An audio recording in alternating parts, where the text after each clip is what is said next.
प्यारे विद्यार्थियों, पिछले वीडियो में हम पढ़ रहे थे थॉमसन मॉडल तथा रदरफोर्ड मॉडल। रदरफोर्ड मॉडल का हमने अल्फा प्रकीर्णन प्रयोग पढ़ा, फिर उसके प्रेक्षण प्राप्त हुए और फिर निष्कर्ष। इन्हीं प्रेक्षणों और निष्कर्षों के आधार पर रदरफोर्ड ने एक परमाणु का मॉडल प्रस्तुत किया। उस मॉडल के बारे में आज हम पढ़ने जा रहे हैं। यानी हमें जो कल वाला वीडियो बनाया था उसमें उसके प्रेक्षण थे और निष्कर्ष थे। उन्हीं प्रेक्षणों और निष्कर्षों के आधार पर जो रदरफोर्ड था, रदरफोर्ड ने परमाणु का एक मॉडल प्रस्तुत किया। परमाणु का एक मॉडल प्रस्तुत किया जिसे क्या बोलते हैं? परमाणु का रदरफोर्ड मॉडल। तो क्या कहा उन्होंने? देखो, उन्होंने ये कहा कि जो परमाणु होता है, क्या होता है? परमाणु होता है उसका धनावेश तथा द्रव्यमान कहां होता है? केंद्र में होता है। क्या बात कही उन्होंने? कि परमाणु का धनावेश तथा द्रव्यमान केंद्र में निहित होता है और उस केंद्र का नाम इसने रख दिया नाभिक। आपको कोई कहे कि नाभिक की खोज किसने की? तो रदरफोर्ड ने। उन्होंने क्या बताया कि परमाणु का समस्त धनावेश तथा द्रव्यमान केंद्र में निहित होता है, उसे क्या बोलते हैं? नाभिक बोलते हैं। फिर इन्होंने बताया कि जो नाभिक का जो आकार होता है वो परमाणु आकार की तुलना में बहुत छोटा होता है। इस तरह से लिख देता हूं कि नाभिक का आकार बहुत छोटा है। किसकी तुलना में? परमाणु आकार की तुलना में। परमाणु आकार यानी परमाणु की तुलना में नाभिक बहुत छोटी होती है। नाभिक का आकार क्या होता है? छोटा। इसको एक क्वांटिटी के अंदर दर्शाएं तो हम कह सकते हैं कि 10 की घात -15 जो मीटर होती है वो किसकी त्रिज्या है? वो नाभिक की त्रिज्या है। और परमाणु की त्रिज्या 10 की घात -10 मीटर होती है। तो जो मॉडल प्रस्तुत किया इसमें पहला पॉइंट इन्होंने क्या बनाया? इन्होंने बनाया कि परमाणु का समस्त धनावेश तथा द्रव्यमान केंद्र में निहित होता है जिसे नाभिक कहते हैं। नाभिक का जो आकार होता है वो परमाणु आकार की तुलना में बहुत छोटा होता है। तो इन्होंने एक मान भी दिया कि परमाणु का आकार होता है 10 की घात -10 मीटर और नाभिक का आकार होता है 10 की घात -15 मीटर। तो ये छोटा है और ये बड़ा है। यानी 10 के आगे हमें 4 जीरो लगा देते हैं। क्या लगा देते हैं? 10 के आगे 4 जीरो लगा दिया इन्होंने, क्योंकि 10 की घात 5 इससे बढ़ेगी। तो ये क्या हुआ? 1 लाख। यानी 1 लाख गुणा क्या है? नाभिक छोटा है, तो बहुत छोटा हो गया। दूसरा पॉइंट इन्होंने क्या बढ़ाया कि जो परमाणु में जो इलेक्ट्रॉन होते हैं, क्या बढ़ाया? कि परमाणु में जो इलेक्ट्रॉन होते हैं वो नाभिक के चारों ओर वर्ताकार कक्षाओं में चक्कर लगाते हैं। क्या बात की इन्होंने? कि परमाणु जो होता है, क्या होता है? परमाणु जो होता है उसमें जो इलेक्ट्रॉन होते हैं वो इस नाभिक के चारों ओर वर्ताकार कक्षाओं में चक्कर लगाते हैं। बाकी आगे चल करके जो आया नहीं था क्या, जो बोर, उसने ये भी कभी निकाल दी कि ये कक्षाएं वर्ताकार नहीं होती हैं, दीर्घ वर्ताकार होती।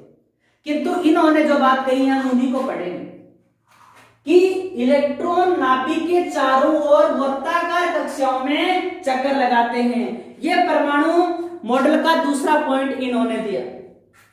तीसरी बात इन्होंने क्या कही?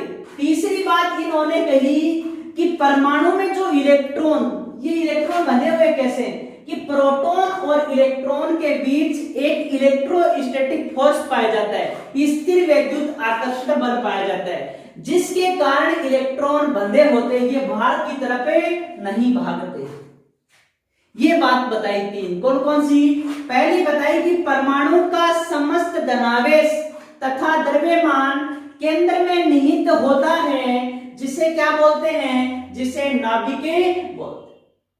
दूसरी बात यह कही कि परमाणु में जो नाभिक के बारे में इन्होंने एक दो बात कही कि नाभिक का आकार परमाणु आकार की तुलना में क्या होता है? छोटा। परमाणु की जो त्रिज्या होती है वो 10 की घात -10 मीटर होती है और नाभिक की त्रिज्या 10 की घात -15 मीटर होती है। दूसरी बात इन्होंने कही कि परमाणु में इलेक्ट्रॉन नाभिक के चारों ओर वर्ताकार कक्षाओं में चक्कर लगाते।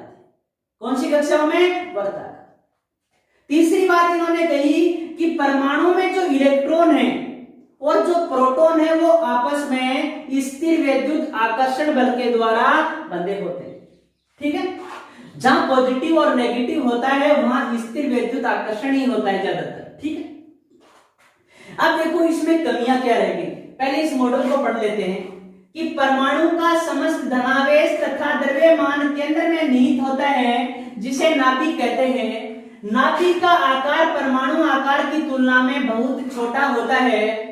परमाणु की त्रिज्या इतनी होती है 10 की घात -10 मीटर और नाभिक की त्रिज्या 10 की घात -15 मीटर। इलेक्ट्रॉन नाभिक के चारों ओर वर्ताकार कक्षाओं में चक्कर लगाते। प्रोटॉन तथा इलेक्ट्रॉन आपस में स्थिर विद्युत आकर्षण बल के द्वारा बंधे होते हैं। अब देखो कमियों को नोट करो कि क्लार्क मैक्सवेल एक वैज्ञानिक था। उसने एक फिजिक्स की ब्रांच का अध्ययन किया जिसका नाम है विद्युत गतिकी। क्या है? विद्युत गतिकी। जो ये विद्युत गतिकी होती है, क्या होती है?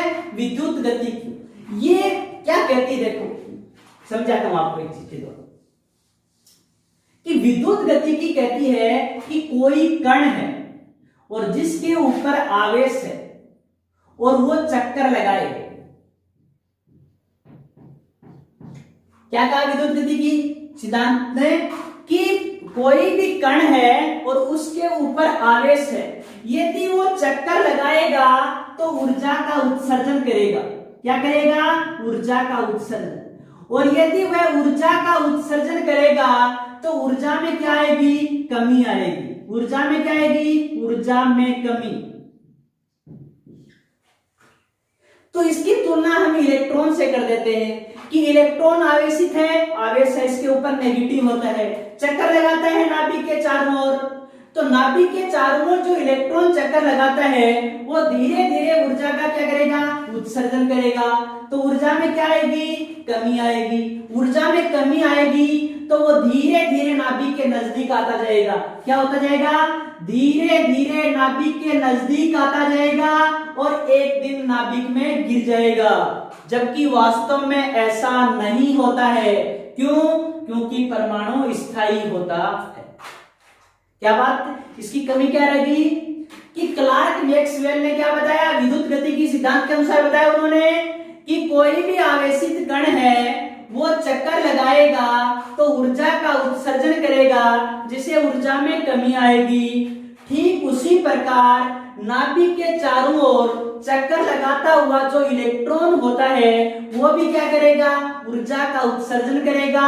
ऊर्जा के मान में कमी आएगी, धीरे धीरे नाभिक के पास आता जाएगा और एक दिन नाभिक में गिर जाएगा। इस सिद्धांत के अनुसार ऐसा ही होना चाहिए, जबकि वास्तव में ऐसा नहीं होता है क्योंकि परमाणु क्या है? ये कमी रहे। तो ये अपना पिछला वीडियो और आज वाले वीडियो में अपना रदरफोर्ड मॉडल और थॉमसन मॉडल है। अब हम कई परिभाषाओं के बारे में पढ़ेंगे कि परमाणु क्रमांक क्या होता है, द्रव्यमान संख्या क्या होती है, न्यूट्रॉन की संख्या क्या होती है। देखो परमाणु क्रमांक, देखो ये परमाणु है, इसका ये नाभिक है, इसमें प्रोटॉन और न्यूट्रॉन है और बाहर क्या है? इलेक्ट्रॉन। कि परमाणु के नाभिक में प्रोटॉन की संख्या कितनी है, कि किसी परमाणु के नाभिक में उपस्थित प्रोटॉन की संख्या क्या कहलाती है? परमाणु क्रमांक। एटॉमिक नंबर या परमाणु क्रमांक हम किसको कहेंगे? कि किसी परमाणु के नाभिक में उपस्थित प्रोटॉन की संख्या क्या कहलाती है? परमाणु क्रमांक कहलाता है। कि किसी परमाणु के नाभिक में कितने प्रोटॉन।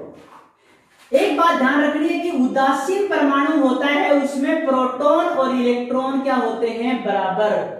यानी उदासीन परमाणु में इलेक्ट्रॉन की संख्या भी किसके बराबर होती है?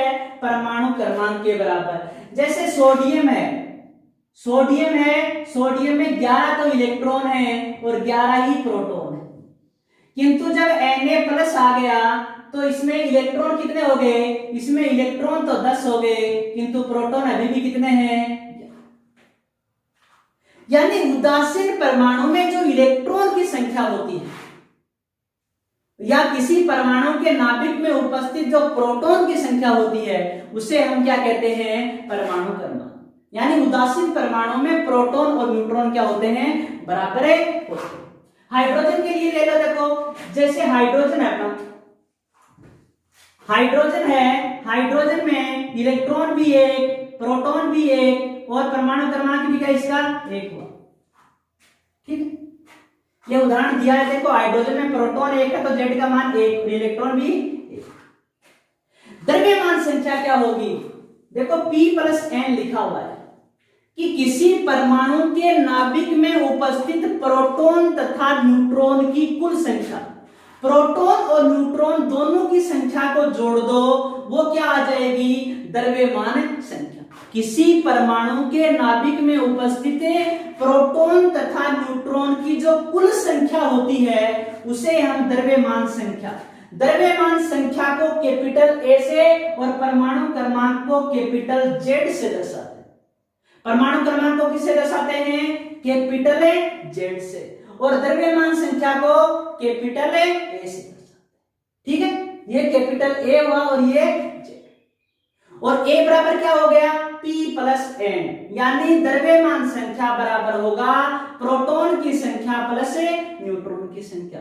अब ये पूछ रहे कि न्यूट्रॉन की संख्या क्या होती है, तो हमारा सूत्र क्या कह रहा है, द्रव्यमान संख्या क्या किसके बराबर है, प्रोटॉन की संख्या माइनस न्यूट्रॉन की संख्या। और यदि हमें न्यूट्रॉन की संख्या निकालनी हो तो हम क्या करेंगे कि द्रव्यमान संख्या से प्रोटॉन की संख्या घटा, यानी न्यूट्रॉन की संख्या क्या है, द्रव्यमान संख्या और प्रोटॉन की संख्या का जो अंतर होता है वही क्या है, न्यूट्रॉन की संख्या। तो ये तीन बात पढ़ी हमने, परमाणु संख्या या परमाणु क्रमांक, इसको परमाणु संख्या भी बोलते हैं। ये द्रव्यमान संख्या और ये न्यूट्रॉन की संख्या। परमाणु क्रमांक या परमाणु संख्या क्या हुई कि किसी परमाणु के नाभिक में उपस्थित प्रोटॉन की संख्या क्या कहलाती है, प्रोटॉन की संख्या कहलाती है परमाणु क्रमांक। किसी परमाणु के नाभिक में उपस्थित प्रोटॉन तथा न्यूट्रॉन की कुल संख्या द्रव्यमान संख्या। न्यूट्रॉन की संख्या किसे कहेंगे कि किसी परमाणु के द्रव्यमान संख्या और प्रोटॉन की संख्या का जो अंतर होता है वो न्यूट्रॉन की संख्या। कल हम अगला टॉपिक पढ़ेंगे, इसीलिए आप देखो इस टॉपिक दो वीडियो पढ़े, एक तो पिछला वीडियो और आज वाला वीडियो, इसमें थॉमसन मॉडल पूरा हुआ और रदरफोर्ड मॉडल पूरा हुआ, और इन दो तीन परिभाषाओं के बारे में पढ़ा हमने कि परमाणु क्रमांक क्या है, द्रव्यमान संख्या क्या है, न्यूट्रॉन की संख्या क्या है। मिलते हैं अगले वीडियो में। आप चैनल को सब्सक्राइब करें, वीडियो को अधिक से अधिक लाइक करें, अधिक से अधिक शेयर करें। ठीक है।